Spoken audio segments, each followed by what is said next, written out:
नमस्कार विद्यार्थी मित्रांनो, स्वागत आहे तुम्हा सर्वांचं महा एक्झाम पॉईंट आपल्या एज्युकेशनल यूट्यूब चॅनलवरती. तर मित्रांनो, आपला आजचा व्हिडिओचा भाग हा 7 आहे, ज्यामध्ये आपण महाराष्ट्र पोलीस भरती 2025च्या मित्रांनो आपण लेखी परीक्षेची परिपूर्ण या ठिकाणी आपण तयारी करत आहोत. जर मित्रांनो तुम्ही या मागील व्हिडिओचे पार्ट पाहिलं नसाल तर त्या संपूर्ण व्हिडिओची लिंक तुम्हाला खाली व्हिडिओच्या डिस्क्रिप्शन बॉक्समध्ये मिळेल, किंवा मित्रांनो तुम्ही आपल्या चॅनलच्या ऑफिशियली डॅशबोर्डमध्ये मित्रांनो तिथून आपले संपूर्ण प्रिव्हियस पार्ट पाहू शकता, ज्यामध्ये आपण मागील वर्षी PYQ देखील सोडवलेले आहेत. त्यासोबतच तुम्हाला येणाऱ्या परीक्षेमध्ये जे काही संभव प्रश्न आहेत ते देखील आपण तुम्हाला त्यामध्ये मित्रांनो इन्क्लूड करून दिलेले आहेत. आणि मित्रांनो जो तुमचा परीक्षेचा पेपर फॉर्मॅट आहे, जो पॅटर्न आहे, त्यानुसार आपण संपूर्ण काही हे प्रश्न समाविष्ट केलेले आहेत. त्यामुळे तुम्हाला परीक्षेमध्ये अशाच प्रकारचे प्रश्न जे आहेत थोडक्यामध्ये पाहायला मिळणारे असतील. तर आजचा सेशन आपला जे की स्पेशली मुंबई पोलीसवर आधारित असणार आहे. जेवढे काही विद्यार्थी मुंबई पोलीसची मित्रांनो तयारी करत आहेत, मुंबई पोलीससाठी अर्ज टाकलेला असेल त्यांच्यासाठी हा व्हिडिओ अतिशय महत्त्वपूर्ण असणार आहे मित्रांनो. कारण का यामधले जेवढे काही बेसिकली आपण प्रश्न ऍड केलेले आहेत ते सर्व प्रश्न येण्याची दाट संभाव्यता आहे. आणि जे बरेच विद्यार्थी आपले ₹1 एक टेस्टच्या मित्रांनो ऑफर संदर्भामध्ये मेसेज करत होते, तर मित्रांनो आपल्या ऑफरची व्हॅलिडिटी जी आहे जी की 15 तारखेपर्यंत जे की अंतिम तारीख आपण ठेवलेली आहे. तर 15 डिसेंबरपर्यंत तुम्हाला जे की ₹1 एक टेस्टच्या ऑफरचा लाभ जे की घेता येणार आहे. अन्यथा मित्रांनो जर तारीख वाढली त्यानंतर मित्रांनो जी की आपली प्राइस देखील वाढणारी आहे. त्यामुळे जे विद्यार्थी अजूनही आपले ₹1 एक टेस्टचा मित्रांनो जो की ऑफरचा लाभ घेतला नसेल किंवा आपली स्पेशली टेस्ट सिरीजची बॅच जॉईन केली नसाल त्यांनी लगेच आपली ॲप्लिकेशन डाउनलोड करून घ्या. डिस्क्रिप्शन बॉक्समध्ये जे लिंक आहे तिथून मित्रांनो तुम्ही संपूर्ण काही PYQ टेस्ट त्यासोबतच अतिसंभव टेस्ट त्या ठिकाणी मित्रांनो तुम्ही सोडवू शकता. चला बोलू आपल्या मेन विषयाकडे आणि पाहू आजच्या व्हिडिओमधील काही अतिशय महत्त्वपूर्ण प्रश्न. तर यामधला प्रश्न पहिला असा आहे मित्रांनो, जो की प्रश्न काय म्हणतो पहा, की मुंबईचे सध्याचे पोलीस आयुक्त कोण आहेत? तर मुंबईचे सध्याचे पोलीस आयुक्त कोण, जे की या ठिकाणी असा विचारलेला प्रश्न आहे. तर याचं उत्तर आहे ऑप्शन नंबर अ, जे की देवेन भारती. तर देवेन भारती हे जे आहे सध्याचे मुंबईचे जे की पोलीस आयुक्त आहेत. पर्याय नंबर याचं अ, जे की उत्तर जे आहे ते होणार असेल. त्यानंतरचा प्रश्न दुसरा असा आहे पुढील, मुंबई पोलीस आयुक्त स्थापना कधी झाली? तर मुंबई पोलीस आयुक्त जे की स्थापना कोणत्या वर्षी झाली असा या ठिकाणी जो की प्रश्न आपल्याला पाहायला मिळतो. तर याचं जे उत्तर आहे मित्रांनो ते आहे ऑप्शन नंबर जे की ब, 1856 साली. तर जे मुंबई पोलीस आयुक्तालयाची स्थापना आहे ती 1856 साली झालेली आहे. तर पर्याय नंबर ब याचं जे आहे ते उत्तर होणार असेल. तर हा देखील तुम्ही IMP प्रश्न म्हणून लक्षात ठेवून घ्या मित्रांनो, परीक्षेमध्ये जो की विचारला देखील जाऊ शकतो. त्यानंतरचा प्रश्न 3 असा आहे पुढील, बृहमुंबई पोलीस आयुक्तमध्ये किती प्रादेशिक पोलीस विभाग आहेत? तर किती प्रादेशिक पोलीस विभाग या ठिकाणी विचारलेला आहे बृहमुंबई पोलीस आयुक्तमध्ये? तर याचं उत्तर जे आहे ते आहे ऑप्शन नंबर जे की थोडक्यामध्ये ब, 5. तर बृहमुंबई पोलीस आयुक्तमध्ये एकूण जे की 5 प्रादेशिक पोलीस विभाग आहेत. तर हे तुम्ही या ठिकाणी लक्षात ठेवून घ्या मित्रांनो.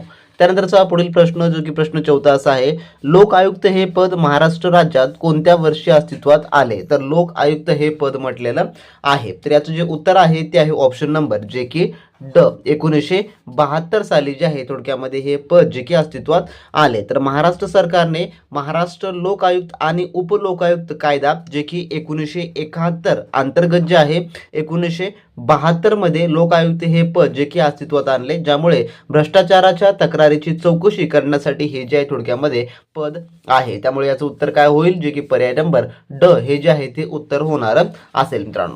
त्यानंतर आपला प्रश्न क्रमांक 5 असा आहे मित्रांनो, त्रिमूर्ती व इतर बौद्ध लेण्यामुळे जगप्रसिद्ध ठरलेल्या घारापुरी कोणत्या जिल्ह्यात आहे? तर घारापुरी या ठिकाणचं आपल्याला विचारलेलं आहे.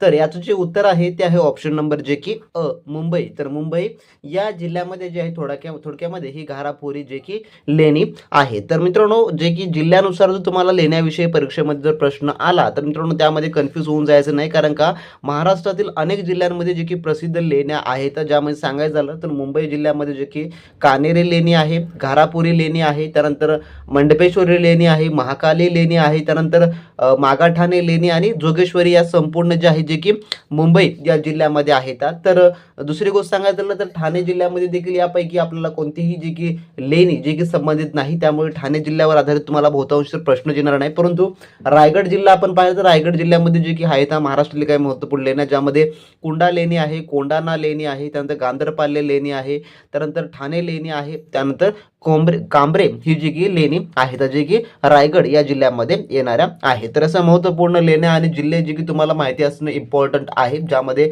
छत्रपती संभाजीनगरमध्ये देखील अजंठा लेणी आहे, वेरूळची लेणी, औरंगाबाद लेणी म्हणून देखील त्याला म्हणता आपण, पितळखोरे लेणी आहे, घाटकोच लेणी आहे. असे जे लेण्याचे महत्त्वपूर्ण याद्या आहेत ते तुम्ही नक्की पाहून घ्या मित्रांनो. त्यामधून तुम्हाला ही संपूर्ण माहिती होऊन जाणार असेल आणि परीक्षेत तुम्हाला या लेण्यावर आधारित देखील प्रश्न पाहायला मिळू शकतो. त्यानंतरचा पुढील आपला प्रश्न जो की 6वा प्रश्न आहे, महाराष्ट्र चित्रनगरी हे चित्रपट निर्मितीचे केंद्र कोठे आहे, असा प्रश्न या ठिकाणी आहे की चित्रपट निर्मितीचे केंद्र हे याबद्दलचा प्रश्न आपल्याला विचारलेला आहे. तर याचं उत्तर जे आहे ते आहे ऑप्शन नंबर जे की ब, मुंबई. तर मुंबईमधील जे गोरेगाव आहे या ठिकाणी आहे. तर महाराष्ट्रामध्ये चित्रनगरी हे चित्रनिर्मितीचे प्रमुख केंद्र मुंबईतील गोरेगाव येथे आहे, जेथे अनेक स्टुडिओ आणि चित्रीकरणाच्या सोयी उपलब्ध आहेत आणि महाराष्ट्र शासनाच्या फिल्म सिटी कॉर्पोरेशनद्वारे ते जे आहे ते चालवलं जातं. म्हणजे याचं उत्तर काय होणार असेल, जे की पर्याय नंबर या ठिकाणी ब हे उत्तर होणार असेल. तर कोल्हापूर या ठिकाणी नाही, नागपूर या ठिकाणी नाही आणि पुणे या ठिकाणीही नाही. तर बरेच विद्यार्थी या प्रश्नांमध्ये याचं उत्तर जे की पुणे हे निवडतात, परंतु पुणे हे याचं उत्तर नाही आहे. तर पर्याय नंबर ब हे याचं जे आहे जो की ओळख्यामध्ये उत्तर जे आहे ते होणार असेल मित्रांनो. तुम्ही अजूनही पोलीस भरती 2025 साठी आपण काढलेला बिग ब्लास्ट ऑफर म्हणजेच की ₹1 एक टेस्ट हा ऑफरचा मित्रांनो तुम्ही अजूनही जॉईन केला नसेल किंवा तुम्ही लाभ घेतलेला नसेल तर लगेचच्या लगेच आपलं महा एक्झाम पॉईंटचं ॲप्लिकेशन डाउनलोड करून घ्या आणि त्यामधून या ऑफरचा मित्रांनो कमी कालावधीमध्ये असलेला सुरू आपला ऑफरचा या लाभ घ्या मित्रांनो. कारण का यामध्ये तुम्हाला संपूर्ण काही लेखी परीक्षेची कम्प्लिटली तयारी होणार असेल. यामध्ये आपण फक्त ₹1 एक टेस्ट ही उपलब्ध करून दिली आहे, ज्यामध्ये संपूर्ण काही नव्या पॅटर्ननुसारचे दर्जेदार प्रश्न व त्यासोबतच अनुभवी व तज्ञ प्राध्यापकांनी काढलेले आपले सर्व काही अतिसंभाव्य सराव पेपर व त्यासोबत आपण प्रिव्हियस इयर क्वेश्चन पेपर देखील यामध्ये समाविष्ट करून दिलेला आहे, ज्यामुळे तुम्हाला आता कोणत्याही मार्केटमधलं महागडं पुस्तक घेण्याची गरज पडणार नसेल किंवा तुम्हाला कोणतेही महागडे कोचिंग लावण्यास देखील अजिबात गरज पडणार नसेल. तुम्ही ग्राउंड हे तुमच्या स्वबळावर आणि तुमची लेखी काढण्याची जबाबदारी आम्ही जे मित्रांनो या ठिकाणी घेतलेली आहे. कारण का यामध्ये आपण एवढ्या साऱ्या प्रश्नांचा सराव करणार आहोत की ज्यामधून तुमचं परीक्षेमध्ये जे प्रश्न येणार ते प्रश्न संभाव्य स्वरूप प्रश्न आपण यामध्ये जे आहे ते ऍड करून दिलेले आहेत. त्यामुळे ₹1 एक या टेस्ट प्रमाणे 100 टेस्ट आपण त्या ठिकाणी उपलब्ध करून दिलेल्या त्या 100 टेस्टचा तुम्ही ऑफरचा लाभ घ्या. लगेचच्या लगेच आपली ॲप्लिकेशन डाउनलोड करून घ्या. व्हिडिओच्या डिस्क्रिप्शन बॉक्समध्ये तुम्हाला त्याची लिंक मिळेल आणि या चांगल्या आणि उत्तम तयारीला मित्रांनो आजपासून सुरुवातीला लागा. तर ज्या विद्यार्थी मित्रांनी अजूनही आपली ₹1 एक टेस्ट अशी मित्रांनो पोलीस भरतीची जी आपली ऑफर चालू आहे त्या ऑफरमध्ये आपल्या टेस्ट सिरीजचा लाभ तुम्ही घेतला नसाल तर लगेचच्या लगेच आपली महा एक्झाम पॉईंटची ॲप्लिकेशन डाउनलोड करून घ्या. डिस्क्रिप्शन बॉक्समध्ये त्याची लिंक मिळेल. त्यामध्ये मित्रांनो तुम्हाला ₹1 एक टेस्ट असे टोटल त्या ठिकाणी 100 टेस्ट मित्रांनो मिळणारे असतील. त्यामुळे लगेचच्या लगेच आपली ॲप्लिकेशन डाउनलोड करून घ्या आणि तिथून मित्रांनो चांगल्या उत्तम तयारीला लागा. त्यानंतर आपला पुढील प्रश्न असा आहे जो की 7वा काय म्हणतो पहा, की महात्मा गांधीच्या प्रेरणेने स्थापन करण्यात आलेल्या राष्ट्रभाषा प्रचार समितीचे मुख्यालय कोठे आहे. तर राष्ट्रभाषा प्रचार समितीचं मुख्यालय या ठिकाणी विचारलेलं आहे. तर याचं जे उत्तर आहे ऑप्शन नंबर जे की क, वर्धा. तर वर्धा या ठिकाणी जे आहे थोडक्यामध्ये राष्ट्रभाषा समितीचं जे की मुख्यालय जे की या ठिकाणी आहे. तर महात्मा गांधीचे जे की प्रेरणास्थान आहे. त्यानंतर पुढील आपला प्रश्न 8वा असा आहे, भारतातील क्षेत्रफळाच्या दृष्टिकोनातून मोठे राज्य कोणते आहे, जे की सर्वात मोठं राज्य क्षेत्रफळाच्या दृष्टीतून म्हटलेलं आहे. तर याचं जे उत्तर आहे ते काय होणार असेल, जे की पर्याय नंबर अ, राजस्थान. तर राजस्थान हे जे आहे भारतातील क्षेत्रफळाच्या दृष्टीने सर्वात मोठे राज्य आहे. त्यानंतरचा प्रश्न पुढील आपला 9वा असा आहे, खालीलपैकी कोणती गर्ता जे की हिंदी महासागरात आहे. तर हिंदी महासागरात असलेली गर्ता कोणती आहे ती आपल्याला या ठिकाणी सांगायची आहे. तर याचं उत्तर जे होणार असेल जे की पर्याय नंबर याचं ड म्हणजेच कोणती, तर सुदा ही जी गर्ता आहे जी की ज्याला जावा गर्ता असं देखील म्हटलं जातं. तर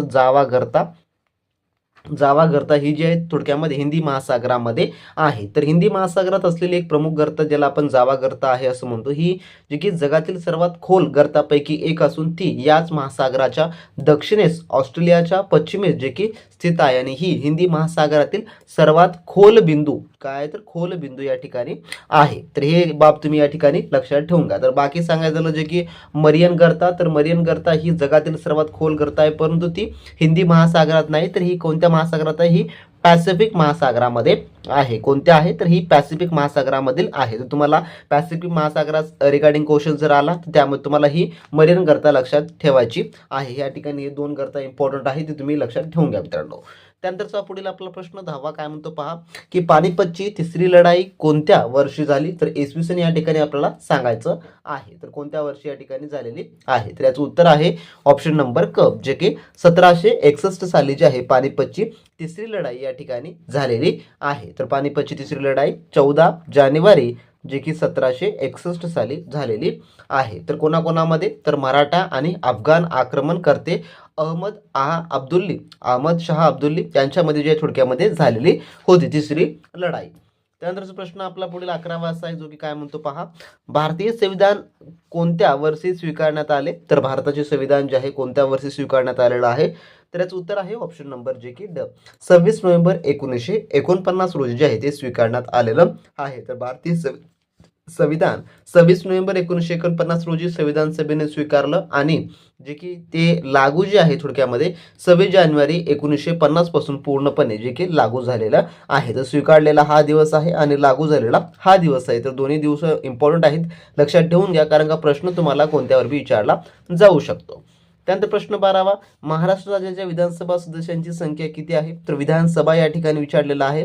तर याचं उत्तर होईल ऑप्शन नंबर ब, जे की 288. तर विधानसभा सदस्य जर तुम्हाला विचारला असेल तर 288 आहेत. आणि विधान परिषद याबद्दल जर तुम्हाला विचारलं तर विधान परिषदेचे किती आहे? तर विधान परिषदेचे जे की 78 एवढे जे आहे जे की आपले सभासद संख्या आहे. विधान परिषद आणि विधानसभा यामधला फरक तुम्ही या ठिकाणी लक्षात ठेवून घ्या मित्रांनो.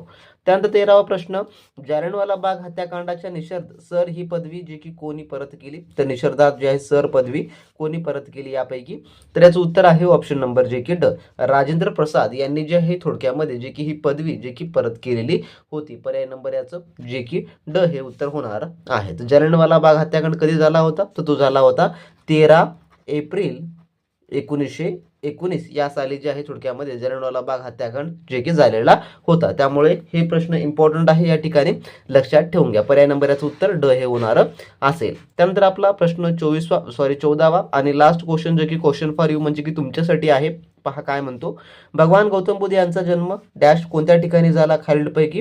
तर अ पर्याय आहे सारनाथ, ब आहे लुंबिनी, क आहे कुशीनगर आणि ड आहे गया. तर यापैकी कोण्या ठिकाणी जे आहे भगवान गौतम बुद्धांचा जो की जन्म झालेला आहे तो तुम्हाला खाली कमेंट बॉक्समध्ये कमेंट करून सांगायचं आहे. जर मित्रांनो तुम्हाला या प्रश्नाचं उत्तर येत असेल तर खाली कमेंट बॉक्समध्ये कमेंट करून नक्कीच सांगा, जेणेकरून तुमचा अभ्यास किती झाला आहे, कसा होत आहे याची आपल्याला मित्रांनो खात्री करता येणारे असेल. आणि मी याचं उत्तर 24 तासानंतर आपल्या व्हिडिओच्या ह्याच कमेंट बॉक्समध्ये याचं पिन करून ठेवणार असेल, त्यामुळे तुम्ही त्या ठिकाणी त्याचं उत्तर देखील कन्फर्म करू शकता. तर असे मित्रांनो आपल्या आजच्या व्हिडिओमधले टॉप 14 क्वेश्चन होते जे की आपण या ठिकाणी पाहिलेले आहेत. तर जर तुम्हाला अशा प्रकारे प्रश्न रेग्युलरली हवे असेल मित्रांनो, फटाफट तुम्ही आपल्या चॅनलला सबस्क्राईब करून मित्रांनो खाली गोडशी खाली कमेंट्स टाकू शकता. आणि व्हिडिओ आवडला असेल तर नक्की लाईक करा. आणि ज्या विद्यार्थ्यांनी अजूनही आपली ₹1 एक टेस्टचा मित्रांनो जो की ऑफरचा लाभ घेतला नसेल त्यांनी लगेचच्या लगेच आपली महाएक्झाम पॉईंटची ॲप्लिकेशन डाउनलोड करून घ्या आणि चांगल्या आणि उत्तम तयारीला मित्रांनो त्या ठिकाणी लागू शकता. तर भेटूया एवढे चॅनल नवीन पार्टमध्ये नवीन प्रश्नांसोबत नवीन माहिती नवीन अपडेट सोबत. तोपर्यंत मित्रांनो बी प्रॅक्टिस क्रॅक एक्झाम.